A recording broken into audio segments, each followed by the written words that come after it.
E aí, Daniel, tudo bem, cara? Tudo bem, e você, Tanguy? Vamos lá para mais uma live, então, nossa aqui? Vamos, uma live compartilhada. Então vamos lá, dá início aí.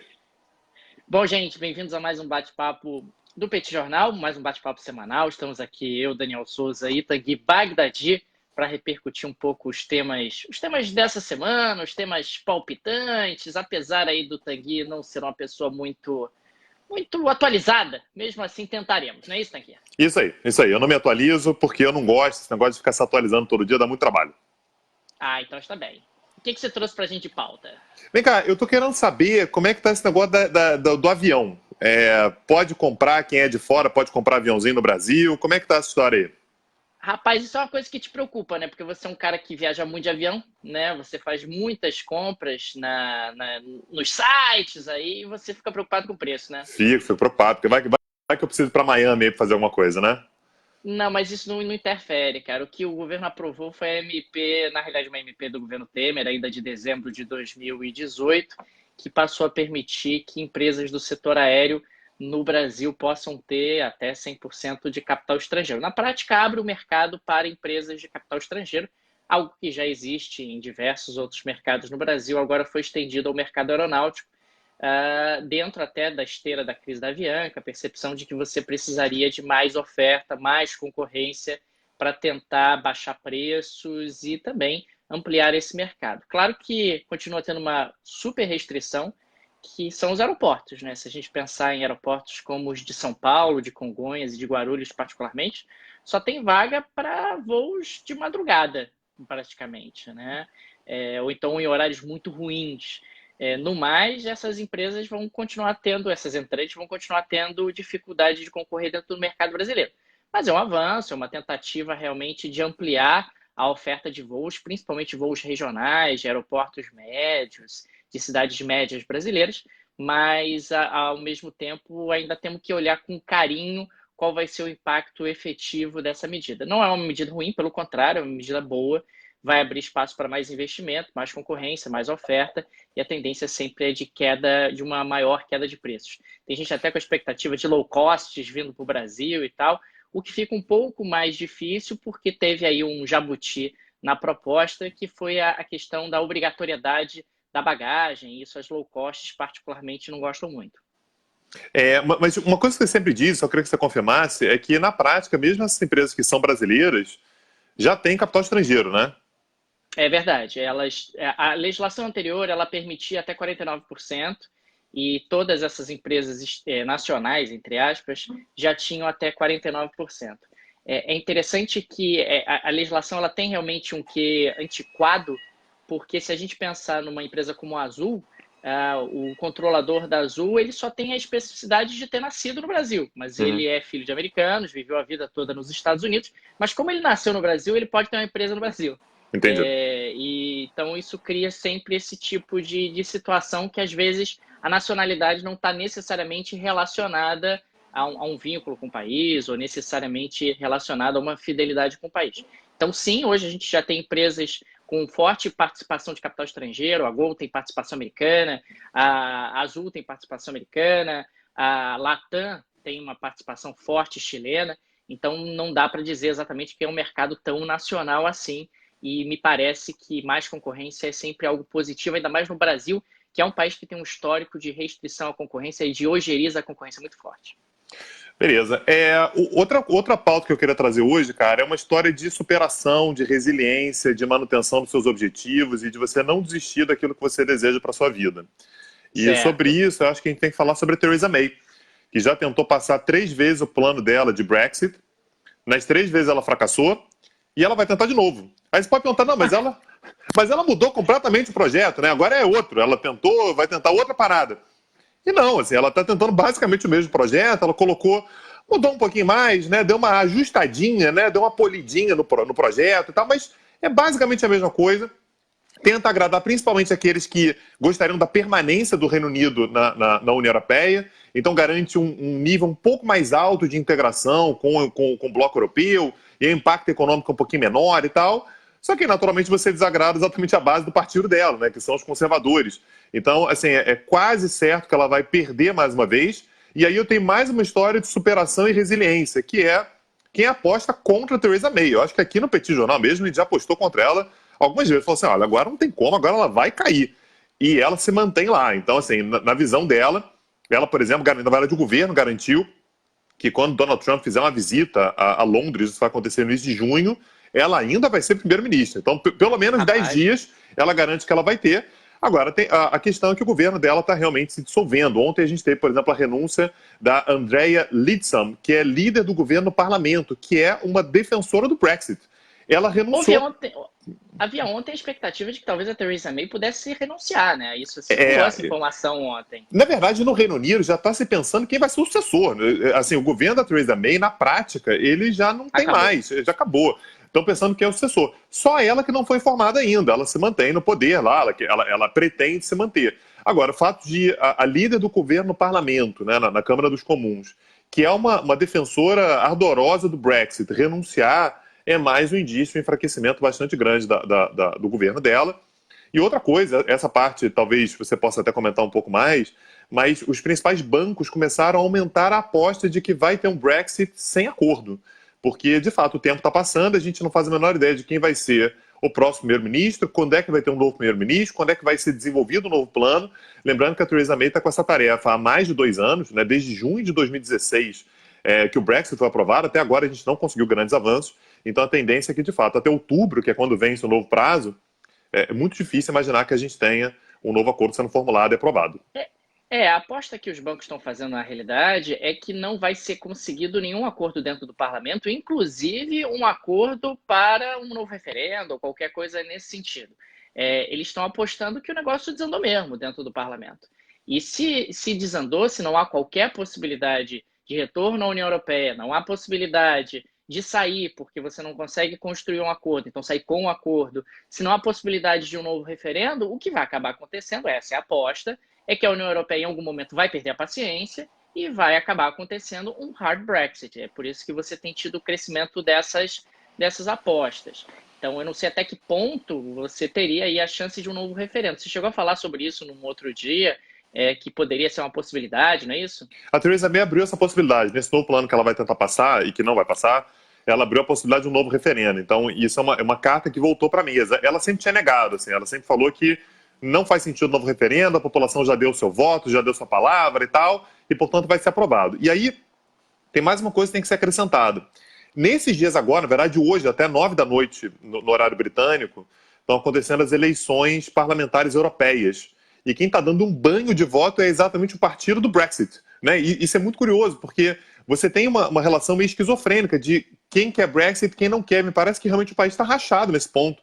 Você vai ter ou você não vai. Isso se reflete no parlamento, mas não é apenas no parlamento. O próprio país não consegue ter exatamente uma posição muito clara com relação a isso. Então, mais uma vez, o chamado Brexit Party, que na verdade é meio que sucessor do UKIP. A gente sempre falou do UKIP, né, que era o United Kingdom Independence Party, né, então, o Partido da Independência do Reino Unido.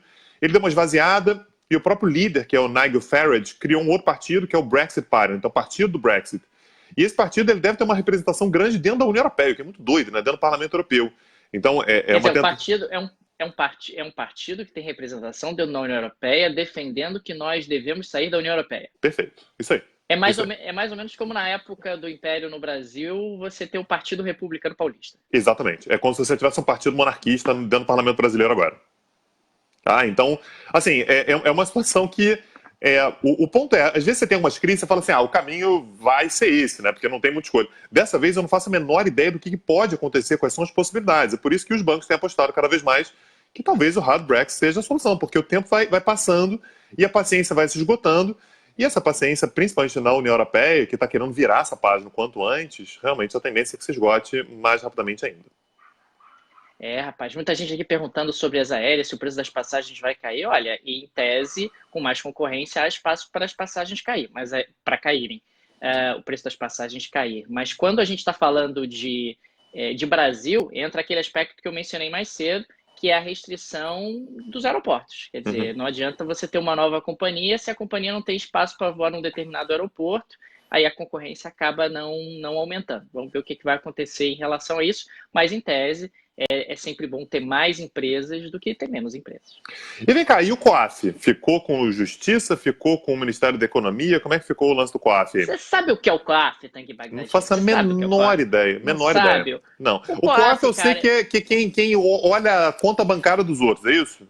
não, o COAF ele acaba monitorando a atividade financeira das pessoas e caso haja Monitorando algo atividade estranho, financeira significa olha a conta dos isso. outros. Isso. Não é isso, não é isso. Ele não fica olhando a sua conta porque a sua conta não interessa, Tanguy Bagdadi. A sua conta, apesar dos milhões que você movimenta, você não levanta suspeitas porque o seu dinheiro tem origem. Tá tudo em Entendeu? É Petros. diferente. Tá tudo em Petros. Está tudo em Petros. Mas o COAF, ele monitora justamente essas atividades financeiras das pessoas. Originalmente, a ideia era cobrar imposto, né? Pessoas que estivessem eventualmente tendo uma renda maior do que a que está declarada. Mas, ao longo do tempo, claro que ele se tornou uma importantíssima arma de combate ao crime, mais especificamente a lavagem de dinheiro. Teve aí todo esse debate se ficava no Ministério da Justiça ou se voltava para o Ministério da Economia. Porque a lógica no Ministério da Economia é sempre a lógica arrecadatória, ou seja, eu quero cobrar imposto de quem não pagou imposto e de quem está eventualmente sonegando. E no Ministério da Justiça teria um enfoque um pouco maior de combate à lavagem de dinheiro. Pessoalmente, acho que faz pouca diferença no atual momento em qual ministério ele fica. Acho que é muito mais uma questão de qual é a prerrogativa dele, qual o tamanho da estrutura que ele vai ter. Houve aí todo esse debate, o governo conseguiu manter os 22 ministérios originalmente propostos no dia da posse, mas, por outro lado, acabou perdendo aí o COAF, a luta do COAF no Ministério da Justiça para o ministro Moro. Isso é um pouco do caldo que a gente está vendo nas últimas semanas na política e que tem muito impacto na economia. Quer dizer, existe aí a percepção de que o governo está tendo aí uma disputa com o Congresso, e essa disputa com o Congresso pode eventualmente atrapalhar o funcionamento de uma agenda econômica mínima, como a reforma da Previdência, uma reforma tributária e tal. E é interessante a maneira como o Congresso vem reagindo, que é tentar ganhar algum protagonismo. Isso também pode ser bastante interessante. O Congresso aprovou essa semana, na CCJ, a reforma tributária, na verdade, uma simplificação tributária, né, com a unificação de uma série de impostos e tal. É como o Congresso querendo dizer, olha, nós temos uma agenda econômica boa, independentemente do executivo. Se executivo e legislativo entrarem numa guerra nesses termos, acho ótimo. Quem tem a melhor agenda econômica, quem consegue levar a melhor agenda econômica à frente. Mas, sem dúvida alguma, esse clima de incerteza tem deteriorado expectativas na economia brasileira e tem atrapalhado aí um pouco o próprio crescimento da economia. Claro, diante de um quadro de incerteza, o que você acaba fazendo é esperar, né? Esperar para realizar investimentos, para contratar pessoas, para tomar decisões de consumo de mais longo prazo. Então, existe aí toda uma hesitação por parte dos mercados no que diz respeito a tomadas de decisões de longo prazo. E o mercado tem refletido isso em índices como a Bolsa de Valores, o dólar, tem dia que sobe, tem dia que desce, tem dia que sobe, tem dia que desce. Ah, o governo e o Congresso estão se entendendo. Aí, otimismo, a Bolsa sobe, o dólar cai. Ah, o Congresso e o governo estão se desentendendo. Ah, o dólar sobe, a Bolsa cai. Então, a gente está um pouco nessa montanha-russa ao longo dos últimos dias. Beleza.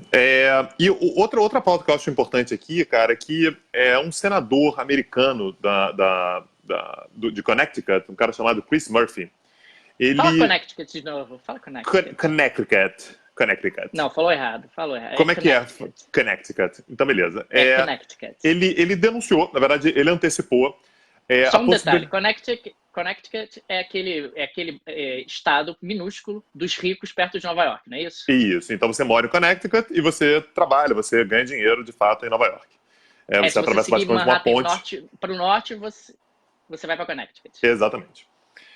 Então esse cara denunciou a possibilidade de uma espécie de trapaça que o governo Trump pode querer fazer, pode tentar fazer, ou está arquitetando para fazer, para conseguir vender armas para a Arábia Saudita. Porque o ponto é o seguinte: para o governo americano poder vender armas para alguém, ele tem que pedir autorização para o Congresso. E o Congresso americano vetou algumas vendas de armamentos para a Arábia Saudita, sob o pretexto de que essas armas estariam sendo utilizadas contra civis no Iêmen. Então não quero vender. Não, mentira. Isso é uma acusação leviana. Pois leviana. Eu não entendi de onde veio isso. Por que fariam isso? Não. Pois é, Uma cara. tremenda injustiça aí. E logo a Arábia Saudita, sabe, que não tem essa coisa de matar civil, não tem esse negócio.